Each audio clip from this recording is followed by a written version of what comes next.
We've learned a great deal from this podcast and other sources about the therapeutic benefits of ayahuasca, the sacred brew from the Northwest Amazon. In this episode, we explore some of the potential risks associated with commercial ayahuasca ceremonies. Host Mark Plotkin speaks with Robert Tindall, author of The Jaguar That Roams the Mind, to delve into some of these dangers and challenges.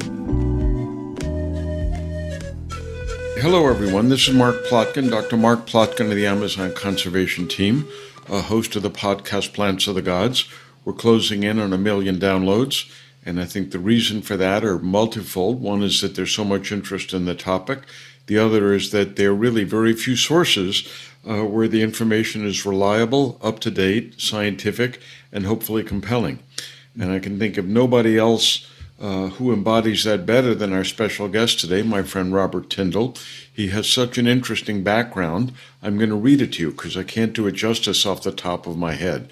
I will say that I identify with Robert as a fellow intellectual magpie, and I mean that in the most positive sense possible, in that he draws on many different sources and traditions, which gives him a perspective which is unique and much more interesting than much of the academic silo that a lot of people are pontificating from.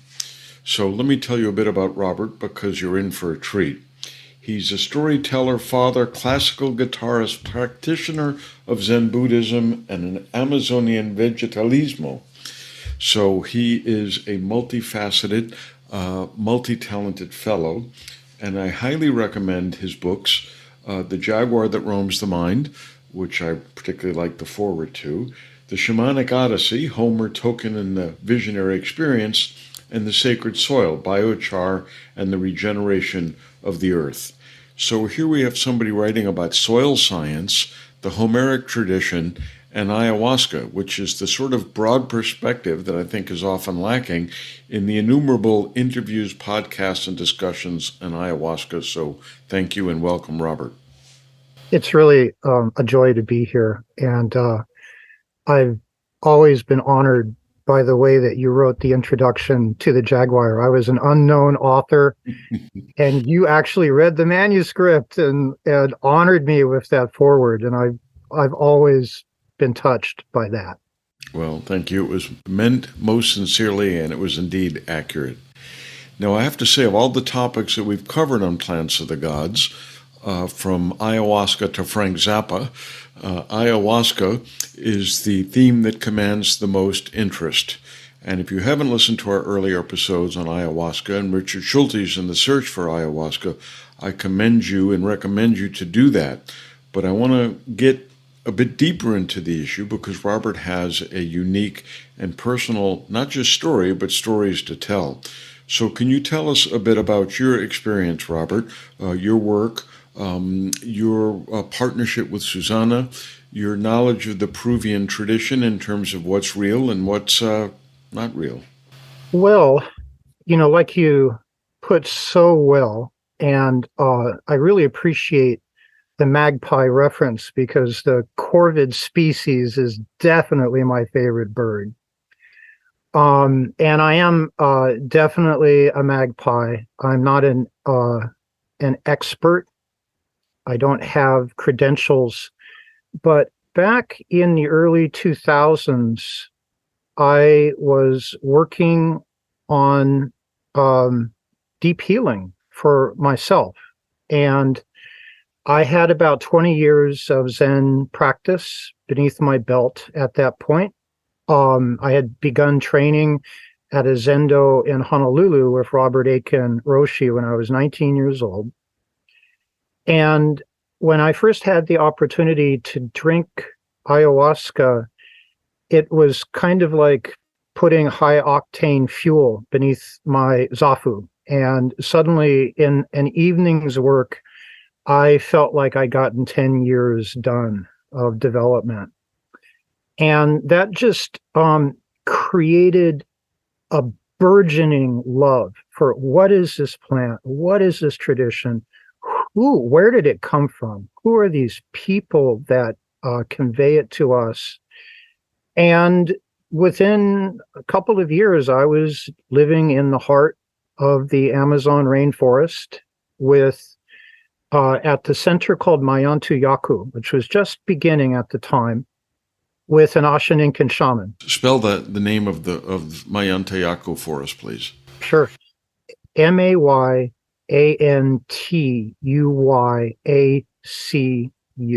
Okay, go ahead. And so we arrived there, my partner, Susanna, and I, right when the center was getting launched. And we really stepped into the very best of the kind of native gift-giving kind of tradition. And that deep sense of family and reciprocity, which is still strong down in Peru.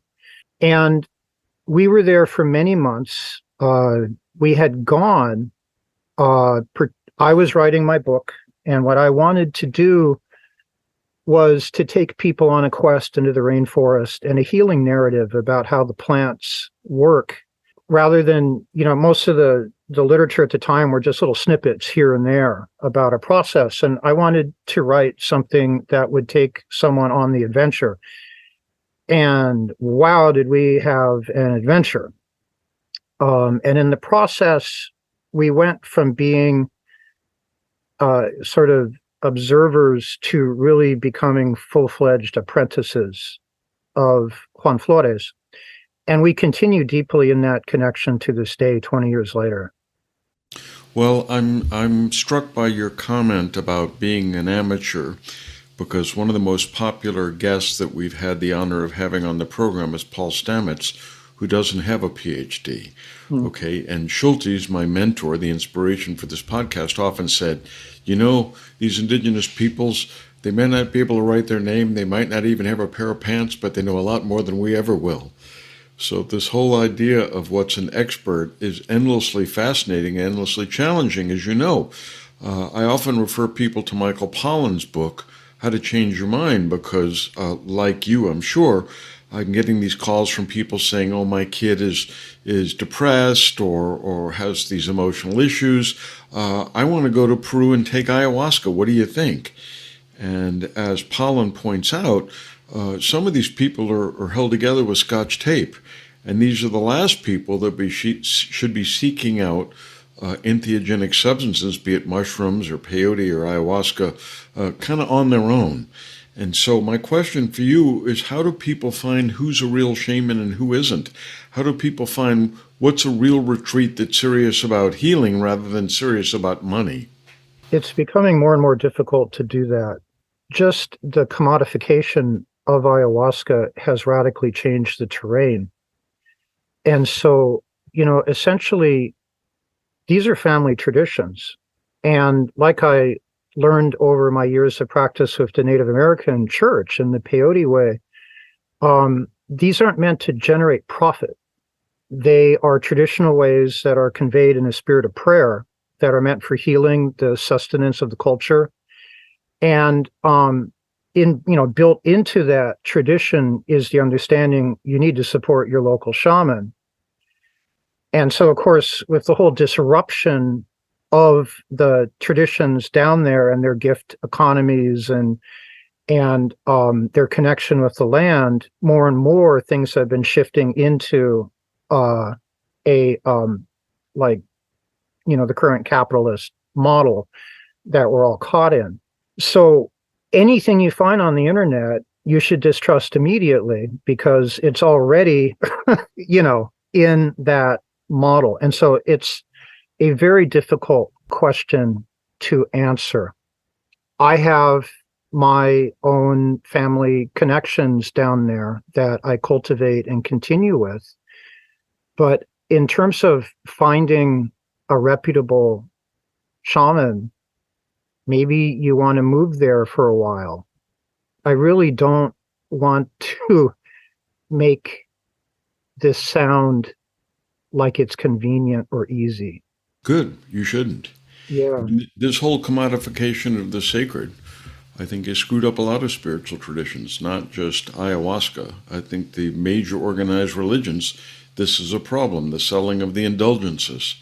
I had a really awful experience with a friend, actually a supporter of the Amazon conservation team, where she said she called in the priest to administer last rites to her husband, and the priest said, that'll be $300. And she said, no, you don't understand. My husband has donated his whole estate to the church. I mean, we're talking millions of dollars here. He goes, I'll never see it. It's $300. So I think those kind of exchanges are pretty obvious. What's the important part of what's going on there, and it is very off-putting. So I think it's important to emphasize that this whole commodification of the sacred is not limited to ayahuasca in the Western Amazon, but is a problem and has always been a problem since any religion has any sort of organization. I wonder if you can share with us some of the horror stories. I mean, we've all heard great stories about incurable diseases being cured by shamans, but perhaps you could share some of the flip side of that, where things didn't have a happy ending. Well, I can plunge right into one in that case and unfold it.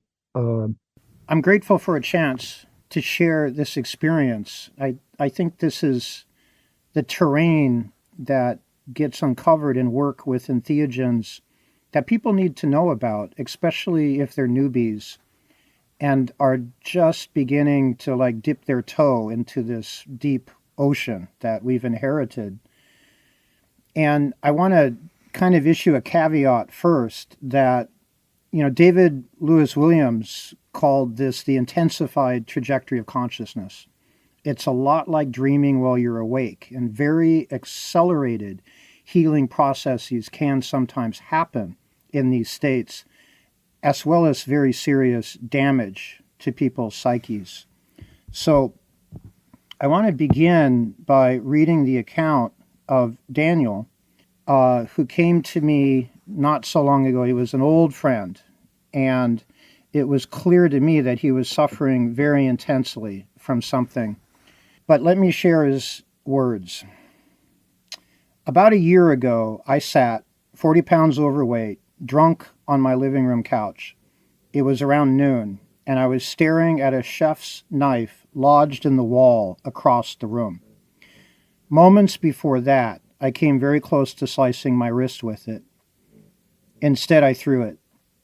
Moments before that, I sat with 2 police officers on my front porch, while 2 other officers were upstairs talking to my wife and children, trying to get them to say one thing to give them cause to arrest me. It was not the first time they'd been to my home under a similar pretense. They eventually left, as did my family, for the rest of the day. There are numerous scars across my body that I've collected over the last 10 years, including one from a 2-inch gash over my right eyebrow from falling flat on my face. Each of them was gained in a state of utter inebriation. Each of them has a horror story behind it. Some I recall, many I do not. I've been arrested for DUI twice. I've been in police custody 5 times and have spent a total of 10 days in jail. I have visited the precipice of disaster time and time again, of losing everything, my life, my freedom, my family, my livelihood. I've injured people I love emotionally and physically. Through all this time, over and over, I hearkened back to the Bufo ceremony. Now, I was present at that ceremony. A gringo who works in Iquitos had come to the United States in 2004, bringing bottles of ayahuasca. My first ceremony was spent with him, actually, and it was quite a ride. Later, he began more actively using DMT as part of his work. And in a particular ceremony that I sat in as a kind of holder of space, he attempted to remove an entity that a wealthy tech person from Silicon Valley was claiming was occupying his consciousness. There is no reason not to believe what this person was saying. And in the ceremony, this shaman had not only the tech guy smoke DMT, but also had Daniel smoke DMT. I do not understand why he did that. But Daniel's account is that afterward, he found himself in a terrifying situation where he was looking at the ceiling of the room and watching something dark moving around in it while the gringo shaman was banging on his drum and singing. And what Daniel realized, at least this was his interpretation, was that the shaman was attempting to remove the entity from the tech guy, but was going to put it in him, in Daniel. As I sat beside Daniel, I saw him burst into glossolia. He was speaking in tongues in an attempt to drive off this spirit. And in the process, he managed to hold it back, barely. He checked in with me at one point, just asked, "How am I doing?" I told him, "You're doing fine." And he kept working. But when he was done, he felt something had gone deeply wrong. And in the months that followed, the years that followed, I lost track of my friend. And he began an intense battle with alcohol, such as I related from his own account. And when I re-encountered Daniel, it had been at a Zen retreat. He and I were both dedicated Zen students back in the day, and I had gotten back into my practice. And Daniel had reappeared at the Zendo. And the first time I had a chance to sit down with him, he started immediately talking about that ceremony from like 18 years earlier. And that clued me in pretty quickly that something was really up. And eventually it occurred to me to invite him to come and sit with the medicine again, which Daniel leapt at. He felt that in order to go back in and heal what he felt was possessing him, he needed to enter the terrain of ayahuasca over again with someone who was caring and loving and can hold the container where his healing could be possible. Now, I didn't have such high hopes because I'm an apprentice. I don't see myself as a super curandero, but then my own teachers have told me over and over again, it's the plants that heal, not the healer, not the shaman, not the facilitator. It's the plants that do the work. And so in my own apprenticeship, and this is to kind of unfold this tradition a little bit more, the practice is not just to drink ayahuasca, it's also to diet with other plants. And there's a whole list of them that come from the jungle that over many generations, the vegetalistas and shamans there have discovered are really potent for healing the body and the mind. And just before we went into sitting together and doing the ceremony, I had been drinking a plant called bobinsana, which is a plant that is deeply related to the water and the beings within the water, which are yacarunas, sirenas, and especially the anaconda, the great yakumama of the waters. And so I had been drinking this plant, and when Daniel came, he was like, I was seeing all the symptoms of a berote, of a dart, of an entity in him. Especially the way he was describing that whenever he would get very intoxicated, the first thing he would start talking about was that ceremony. He was filled with anger and rage at how his life had been hijacked by the conduct of this gringo shaman. And the thing that I've learned through the years is that berotes, these entities, will often fasten themselves into the body-mind by entering in through the most vulnerable door. So if someone is already prone to alcoholism, they can get in there and kind of nestle in and start creating an alternate reality that gradually begins to possess the person. It's scary stuff. And my goal was simply to create a foundation where Daniel could lay down a prayer for his healing that was totally effective. But I didn't have high expectations. That evening, I was joined by a friend of mine who assists me in ceremonies. He's a wonderful singer. And it was just him, Daniel, and I.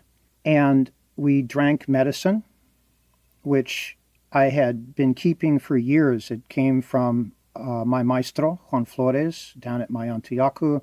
Was about 10 years old, and we were just at the bottom of the bottle, so it was very concentrated, very strong. And I gave Daniel a very full dose and drank equally full dose myself. And ceremony began.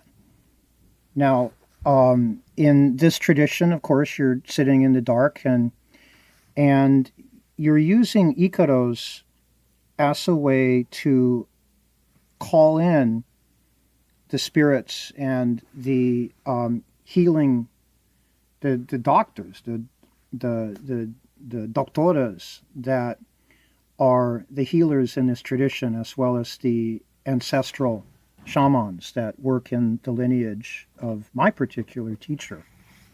And, everything goes very fast at that point. You put everything you've got into your singing, and as we worked together that night, it felt as if Daniel was encased in concrete to me, sitting just across the room. It was as if this impenetrable layer of darkness was upon him. And I kind of beat at it and chiseled away at it as best I could for hours. In the meantime, Daniel had never been so exhausted and had never felt so close to death's door in his life, he related. But he kept his seat. And there came a point in the ceremony where I was just sitting there like feeling completely unsuccessful. And I was thinking, God, I'm just some gringo guy who went down to the jungle and learned a bunch of songs from a shaman there. And what am I even trying to do here? And at that point, I stepped back and I just said, okay, I'm going to keep faith in this medicine, which has healed me so deeply, opened up my life in so many ways, and that I trust so profoundly. And I'm just going to sing to the jungle. And that's what I did. I gave it all over to the plant. And then things started moving really fast. This often happens when you're working at a really deep level with ayahuasca, is you'll go deep, deep, deep into darkness, and then the light breaks. Something powerful catalyzes. And the next thing I really remember is I was on my feet with my rattle, my maraca, shaking it like the end of a serpent's tail. And at the same moment, my co-leader, Todd, had tuned into the energy, and he was hitting a deep, resonant gong and doing a chant to Vishnu, which was perfect. I had risen up and was in front of the altar with the rattle, and I felt a huge energy coming into the space. And suddenly, a huge anaconda, gigantic serpent with its fangs reared, ready to strike, came into the room. And I'm holding on to it as best I can with the rattle, and the energy is rising and rising, and Todd's just working away on the gong and the chant. And then I spun at Daniel because the snake was going to strike. It was going to take that entity out. And I could feel how the entity was just dead meat in the face of this. And so I held it to the last second, And with this, I reared over Daniel and went, "Shah!" Complete silence. And at this point, the medicine is completely working through me. I'm not a person that extracts things from people either, but suddenly I was in front of Daniel searching through his chest, digging in to find, just with my hands palpitating, like trying to find it. And suddenly I got the entity. I told Daniel, "Give me the bucket." He managed to grab it in the dark. I dropped that thing into the bucket, took it out to the redwood trees, and said, "Can I dump this into you? Can you handle it?" I was told, "Yes, you can let it go. We'll take care of it." And so, overboard it went into the woods. And, you get to that point in the ceremony and you're kind of like, okay, this has gotten pretty wild. Let's see where it goes from here. And I went back in. I checked in with Daniel, who was on his back at that point, lying flat. And we kept singing, we kept bringing it together.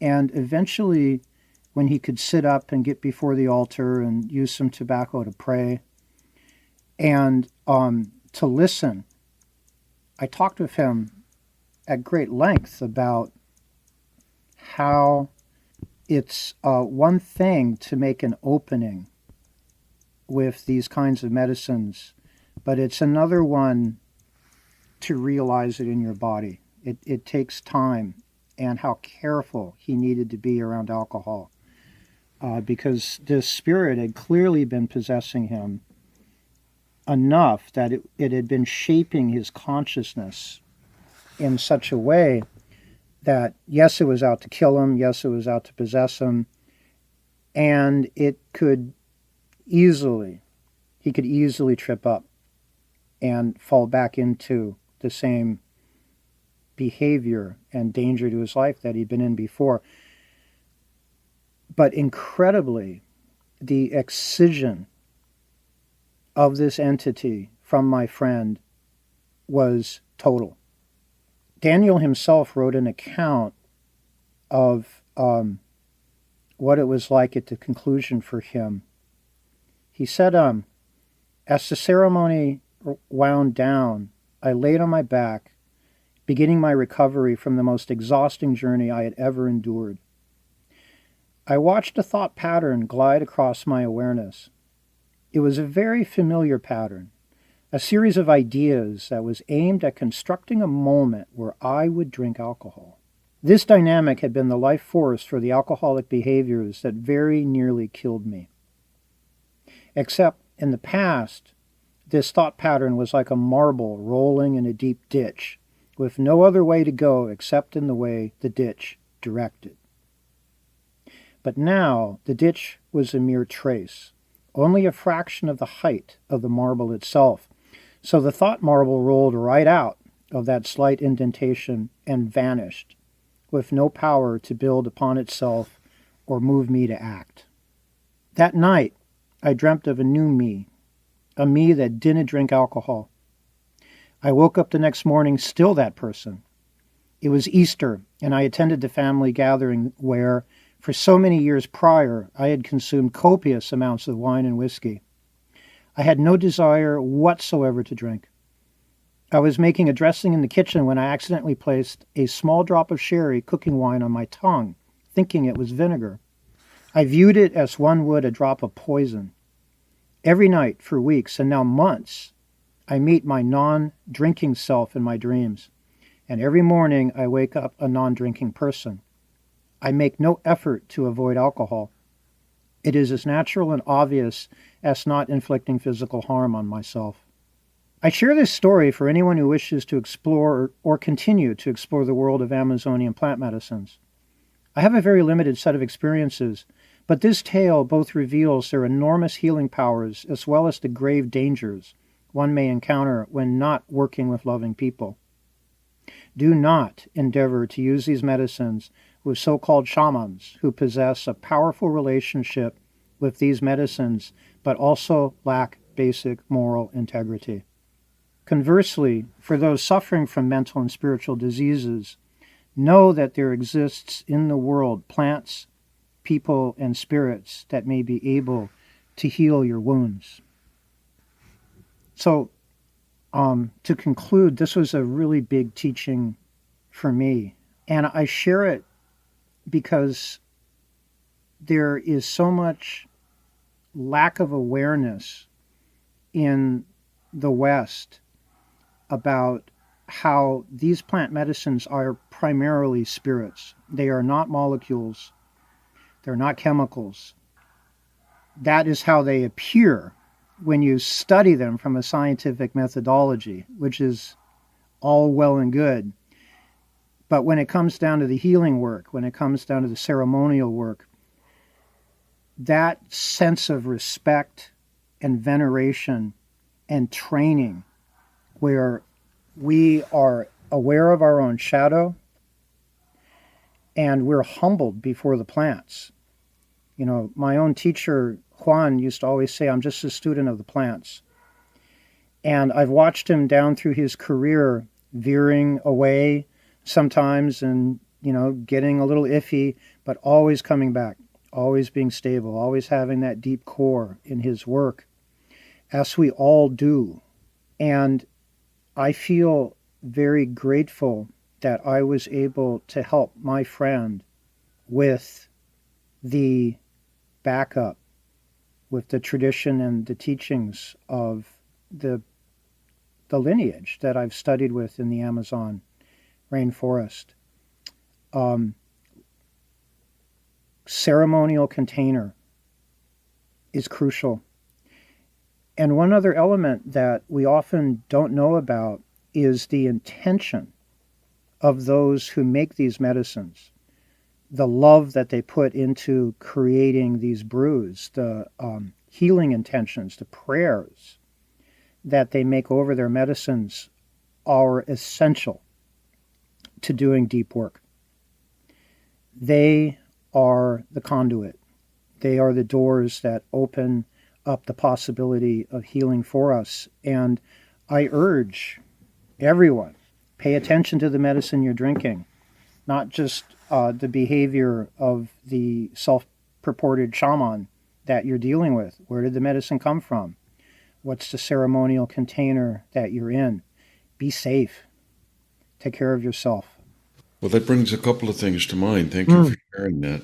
Yeah. You know, since you draw on such a broad and diverse array of references and archetypes, let me share one that comes to mind, ironically, and that is Fantasia and The Sorcerer's Apprentice. And anybody who hasn't seen that since they were a kid needs to see it again. Because Mickey sees the shaman charming the broom to sweep up the place, and Mickey decides, how difficult can that be? I can do that. And he tries, and he fails, and chaos ensues. So this whole idea of mucking about, don't understand, or trying to harness it for profit, or not really knowing enough to avoid a downside, it's all in that cartoon. A colleague of mine once told me, he says, the problem with some of these pseudo-shamans, white shamans, whatever you want to call them, is they learn a certain amount, but they don't learn enough. So they can pull spirit entities out of people, but they can't discard them, and it jumps into somebody else. And so you may be solving one problem, but you're causing as bad or if not a worse problem. And this seems to be an absolutely perfect example of that. And a final thing that comes to mind is I had a terrible forearm problem from playing too much racquetball. And I went to see one of the great shamans of the Northeast Amazon, and he says, I got to do three things. One is I've got to pull out whatever's in there is bad, which he said was a bad relationship, ultimately. He said, number two, I've got to soothe the tissues, which have been irritated by this problem for however many months. And number three, I have to put a shamanic patch over the wound, because this is what your doctors don't know how to do. Some people, they get upset and they get stomach aches. Some people get upset and they get pimples. He said, you need to protect what is now a weak spot in your, what they call akwale. It's like your force field around you. And that's why many people who are healed through Western medicine then have a recurrence, because they didn't get that shamanic patch to cover that weak point. Mm-hmm. And it sounds like your colleague got that sort of covering because he didn't relapse. And as we see time and time again, people who have fabulous cures, whether it's through shamanic medicine or Western medicine or Chinese medicine, relapse because I think these doctors, shamans, healers, curanderos, whoever they are, don't have that final step of protection beyond just curing what ails you. Mm-hmm, mm-hmm. Yeah, but in this case, this gringo shaman was abusing power. This was malpractice. Mm-hmm. Daniel's sense is that he took, because there was a lot of money potentially involved. Mm-hmm. This is, again, Daniel's sense, but that he took the spirit out, the entity out of this tech guy, right, and put it in Daniel. Right. Now, whether that's so or not, one way or another, to go around cracking open people's psyches and exposing them to such extreme peril, to me, is reprehensible. It's the worst sort of malpractice. And I have followed the career of this particular shaman, from a distance. Mm-hmm. Not actively, obviously, but he ends up in the media and stuff like that. And it's curious to me how such people can sustain ongoing careers and continue to be serving medicine and continue to be hurting and damaging people, to have track records like this and yet flourish. So, someone going online might very well encounter information about this particular healer. How are they to sort out that, in fact, he's dangerous? Right. Should be avoided at all costs. Well, again, this comes back to my point about who is seeking out medicine in the jungle. Sometimes it's just people who are curious. Other times it's people who are deeply damaged, victims of sexual trauma, mm-hmm. Violent assault, whatever. And they're at the mercy of whoever, whose maloka they show up in, whether it's a white guy or a Peruvian guy or indigenous guy. And what I tell people who call me cold, I said, look, going into an environment you've never been in, like the rainforest, going to a place you've never been, going to a place where you don't speak any of the language, going to a place where you don't really know what's permissible and what isn't, it's really, you're not asking for trouble, but you're open to it. And we're talking about financial abuse, we're talking about sexual abuse, we're talking about emotional abuse, or we're talking about all of them. And let's keep in mind that there's bad doctors, okay? There's bad MDs that impregnate patients or do stuff they shouldn't do. At least with our system, there's nominally a way of addressing that and disbarring people or removing their license. And an age where there just aren't enough shamans to go around to meet all the needs, it becomes ever more dangerous because, hey, sex, drugs, and white women, that's going to attract people that aren't really serious about following the healing path. And when money becomes available mm-hmm. and for the taking, mm-hmm. you're pulling in people you don't really want to be involved with. But and then the question comes up of, okay, here we are on the edge of this so-called psychedelic renaissance, and how is it going to go if we're so naive about the worlds that are opened up with shamanic practice, right? That we don't even know how to create a ceremonial container. Many people, many practitioners have a kind of non-dualistic viewpoint of consciousness where, it's not an animistic worldview, but instead it's one where we're just going to open up the psyche and hey, we'll go in and tinker around or do whatever. But without a strong sense of the shadow and how important it is to be rigorous with oneself and have a really sincere spiritual practice. Zen Buddhism has been my backbone down through all of these years. I keep coming back to the Bodhisattva vows. I chant them in every ceremony. I vow to carry all beings over. I vow to cut off all obstructions and all harmful thoughts. I vow to follow the Buddha way all the way through. I vow to master all Dharma gates. This kind of intentionality where you are opening yourself up and learning again and again to be humble, not to seek profit, not to seek power, right? To cut off those pathways and learn to be a person of service. It's going to be really, really challenging for people, especially in a very profit-motivated society, to get to that place of authenticity and honesty within them. Well, this is a longer conversation. I want to continue it in another episode, but looking into the future, I see a two-pronged path. Okay, one is the traditional shamanic path in the jungle, indigenous healers passed down from time immemorial. The other is the Western path, which is psilocybin in a purified form in the lab, is effective for some things in some cases. Yeah. There's some overlap, but not complete. I don't want to dismiss the Western model, but I don't want to write off the jungle and the shamans either, because there are things that shamans can do that doctors cannot. And when we're talking about this field, that's clear to you and me, probably all of our listeners. But I think you, Robert, are one of the boundary walkers that is comfortable in more than one tradition. Maybe it's partly because of your Buddhist training or being married to a Latina or all the time you spend down there. But I don't see a whole lot of people out there like you. I mean, we need more of them. But again, the supply does not meet the demand. And so I think we need to look at those two paths, which are very well established, and look for people like you and maybe a few ethnobotanists as well that could be better connectors.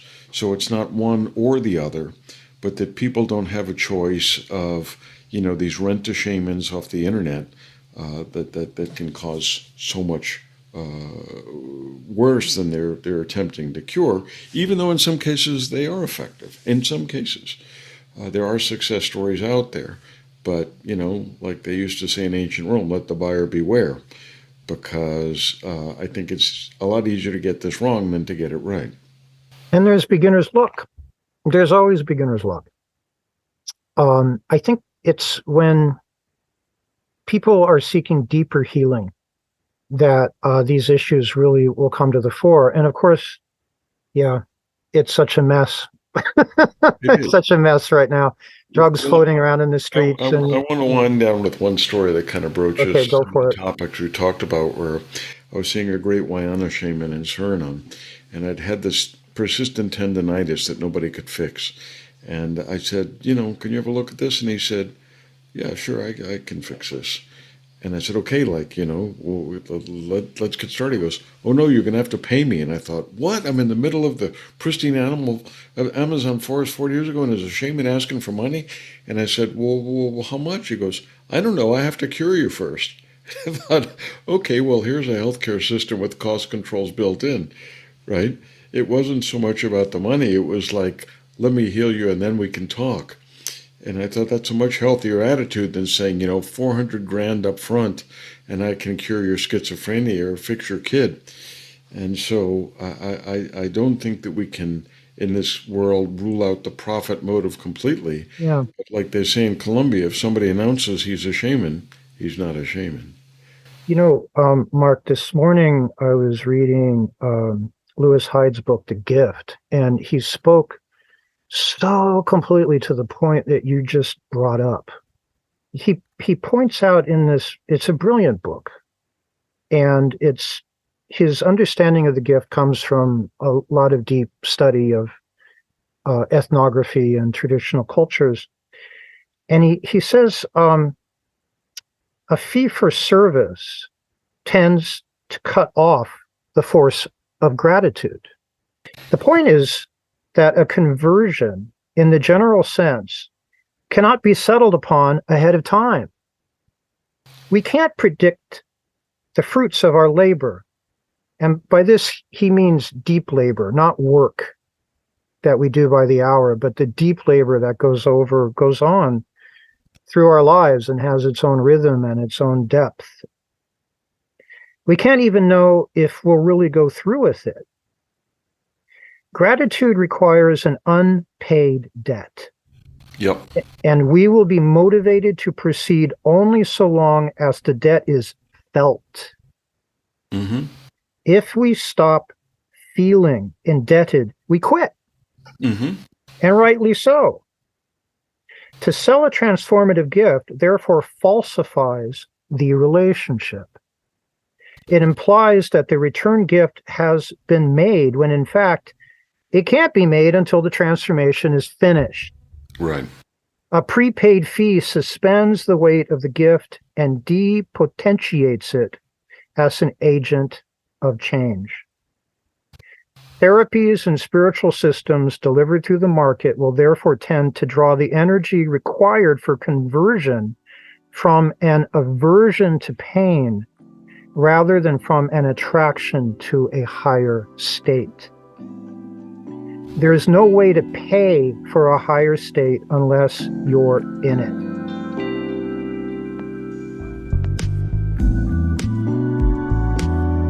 In this episode, we learn some of the perils and potential pitfalls of ayahuasca ceremonies.